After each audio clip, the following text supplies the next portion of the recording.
Is Week 7's biggest matchups not going to deliver any bangers? You guys, I'm worried this weekend we'll have high-profile games but won't come through on competitive bouts or entertaining finishes. Starting in the SEC with South Carolina in Death Valley for a fight against the LSU Tigers. Indiana heads west to Eugene and will hopefully test the Oregon Ducks.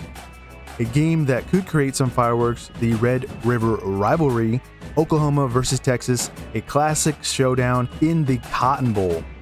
And the Big Ten's biggest contest that will most likely have an impact for the college football playoff, Ohio State plays the Illinoissss Fighting Illini in Champaign. Okay guys, let's dive into a preview of the 7th weekend of the 2025 college football season. Game 1. We go down to the Deep South for an SEC contest in Baton Rouge. LSU hosts South Carolina. This game last season ended with a 49-yard missed field goal, and the Tigers got out of Columbia with their first conference win for the 2024 season. Let us start with the team that lost their lead in the last encounter and ended up losing at home, the South Carolina Gamecocks. Coming to 2025 with the 15th best portal class in the spring transfer window, according to 24/7 Sports, and where we talk about their new running back, Rashul Faison. Faison had a great 2024 for the Aggies. He ended up with over 1,000 yards on the ground. It is a more impressive number because Faison had 2 games with limited touches due to a knee injury. The transfer running back also had a great outing on the road against Boise State, getting over 100 yards and helped push Utah State over Boise's average yards given up on the ground. Those are some stats Gamecock fans would like to see done in the garnet and black, especially if they want to repeat the 2024 rushing numbers, but on the road against LSU. The offensive line for South Carolina is shaping up with 3 new interior offensive linemen from that number 15 portal class, and will compete with current Gamecocks players already on campus. The lineup probably hasn't been settled and will most likely get reshuffled throughout the season, as there are some versatile guys in the trenches. We'll see if Shane Beamer made the right moves and replaced some key guys that kept this game tight last year. Now to the home team, the LSU Tigers, who won this game through turnovers and mental mistakes made by their opponents. If they can keep that up for the 2025 matchup, then their 8-game win streak over the Gamecocks will continue. It's actually been over 30 years since South Carolina has beaten the Tigers. But if Brian Kelly slips up by not getting those turnovers and flags from the visitors, this one is going to be another nail biter. One of the reasons why that might not happen is Whit Weeks, who had a stellar 2024 campaign. The LSU linebacker will help lead this defense along with Ashton Stamps. Stamps' 2024 was also impressive with 14 passes defended in the secondary. He was tied for second most last year. From the portal, the number 15 cornerback Mansour Delane, another Virginia Tech Hokie coming to Baton Rouge. Delane had 4 interceptions last season for the Hokies. So, if LSU can keep it in front of them and get hats to the ball, I expect the creative chaos will let purple and gold reign. But that's if they don't let the Gamecocks run wild on the ground. Game 2 keeps us in the SEC for the 121st Red River rivalry, Oklahoma versus Texas. Now we're only talking about this game because of the rich history between these two storied programs. This game for 2025 has the potential to be an unfortunate blowout at the legendary Cotton Bowl. So let's try and make a case for the Sooners in making this an entertaining contest. The linebackers for Oklahoma are going to have to play 4 quarters of disciplined football and not play behind the trickery Steve Sarkisian's offense brings. I can only imagine the amount of film Sooner defenders will be watching that week. The unit that will have to execute with precision is the Oklahoma secondary. The DBs will have to improve from last year's meeting and almost be a step ahead of Arch Manning. These are the keys to victory for the Oklahoma defense. On offense, the Sooners will have to protect the football. and cannot hand the Texas offense off with excellent field position.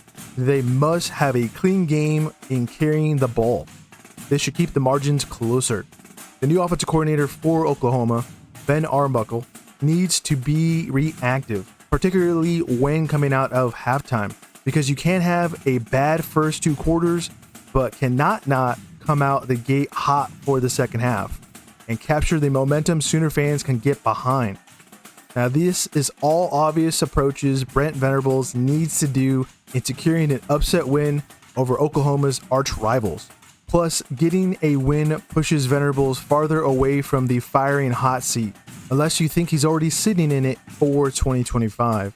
What is not obvious to some on social media that are ball knowers or no ball is that the new starting quarterback for the Longhorns, Arch He Got Wheels Manning, is one of the top QBs in the country, maybe even the best quarterback in all the land, but hasn't gotten the chance to prove it, as this is a game he probably shuts those ball knowers or guys that know ball up. The game at Columbus in week 1 could also do that. One attribute this stud has is learning from his mistakes and getting back after it with a bad drive or turnover. Arch also knows he's surrounded by very talented footballers and will get the ball into those playmakers' hands, as the Longhorn offense with Manning had a bit more distribution than when Quinn Ewers was slinging it for Texas, which means it will be more unpredictable to capitalize on. The element I need to also mention, as this is more of an Arch Manning section rather than a team breakdown of Texas's offense, is Arch got wheels, and Sark shouldn't be afraid to use them, as long as my sweet football prince isn't hurt in the process. This should be an upgrade for the Longhorn offense and a factor for their approach in the running game. So, will Oklahoma's new offense additions be enough to keep up with Texas's firepower? And will Venables have his defense prepared to slow down, not stop, the Longhorns from running up the score for the 121st meeting between the two, split by the Red River? We'll have to wait and see if those questions can be answered for this mid-season matchup. Game 3, we are back in Eugene for the first time since week 2. A Big Ten bout between Indiana and Oregon. Two programs that competed in last year's playoffs are expected to be contenders to make the tournament again for the upcoming season. Starting with the away team, Indiana. The Hoosiers' offensive line looks promising again this year, with 2 starters returning, technically 3 with Khalil Benson coming back to Bloomington after transferring to Colorado in 2024, and a couple other portal gets.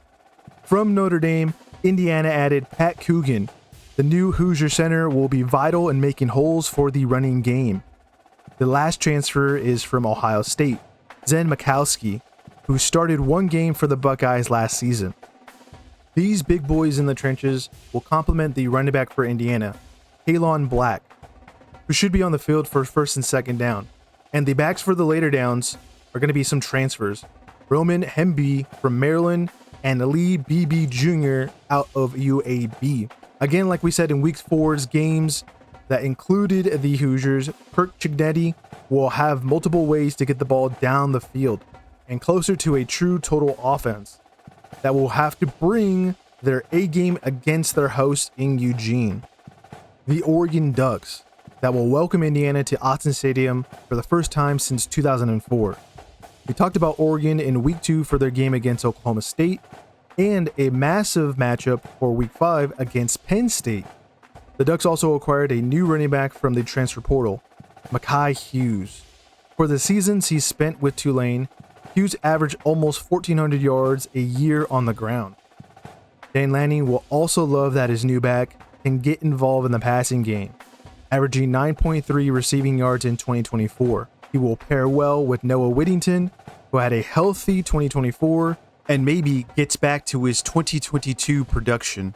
For the Oregon defense, who last season only allowed teams that made the playoffs or Washington to score more than 19 points, which they might better like they did when they made the move from the Pac-12 to the Big Ten last season. I only say this because you must score a lot to even have a chance with the Ducks. Plus, the schedule for Oregon only has 1.5 teams who have a roster that can actually make the playoffs. So, Cignetti needs to get his Hoosier offense rolling throughout this game and should throw in some play call surprises to keep up with the Ducks. And Oregon needs to keep their foot on the pedal for offense while causing chaos on defense to maybe fly away with this one in Eugene. Honorable mentions for Week 7. USC versus Michigan for the second year in a row as the two go at it again, but this time in the LA Coliseum. We'll see if the Trojans can compete in the Big Ten for 2025. Iowa State takes a trip to Boulder for the first time since 2010. The Cyclones will get it on with Colorado and Coach Prime Time's Puffs. And another one for the Big 12. We'll see if Arizona State can get a win in Salt Lake City, which hasn't happened against Utah since 2017. That started the Sun Devils' last 2-game winning streak over the Utes. The final bout for Week 7, we are back in Champaign, Illinois, for Ohio State's Big Ten date with the Fighting Illini. These two haven't played each other since Urban Meyer was in charge of the Buckeyes back in 2017. Beginning with the home team, the Illinois defense will have a long checklist to earn a win over Ohio State. Starting with lockdown coverage of Jeremiah Smith, the experienced Illini secondary needs to not make it so easy to hit home runs through the air. Also, Illinois must bring a similar level they brought in their 2024 game against Penn State. In addition, the takeaway margin has to favor the orange and blue. Getting a pair of turnovers can keep the Champaign faithful believing there is a chance. Illinois' defending pass plays should get effective pressure on Julian Sayin, either a base pass rush along with a blanket behind it, or some clever stunts with risky coverage. This is the unavoidable puzzle Brett Bielema and company must solve to achieve success against the Buckeye attack. For Illinois' approach on offense and special teams, the alumni have to play a smart chess match with field position, because the yards gain or loss on first and second down will have a huge impact on the gambles taken for short third and fourth down play calls. Another thing to think about for Illinois is Luke Altmaier securing the ball when pressured in the pocket. Altmaier gave up quite a few fumbles last season when coming up against elite opponents. If all goes well for this lengthy checklist, we will witness a beautiful Big Ten slugfest. Now to the away team, Ohio State, whose 2025 defensive line is filled with 4-star recruits in the interior, a late pickup in the portal at end from North Carolina, and another Buckeye stepping up on the other side. This should be good enough to replace the losses, probably not the numbers from last season, and contain Illinois' running game. If Ohio State can overwhelm between the tackles, the pass defense ought to have a good night in Champaign. For the Buckeye offense, let's assume the alumni get the job done in neutralizing Smith. Expect Carnell Tate or Brandon Inniss to be called throughout the night. Maybe we hear true freshman Quincy Porter's name get shouted out too, as this wide receiver core should be one of the best in the nation like we've seen in past seasons. So, if Ohio State is allowed to have a hot start and doesn't have to hit another gear on the road, the Buckeyes will continue their 8-game winning streak over the Fighting Illini. But if the boxes are checked for the hosts, we might see a masterclass from Bielema against the Scarlet and Silver, which will be his second win over Ohio State and get Illinois' first win over the Big Ten favorites since 2007. Okay, we'll see you guys again for some more week-by-week previews for the 2025 college football season, and bye-bye for now from the couch.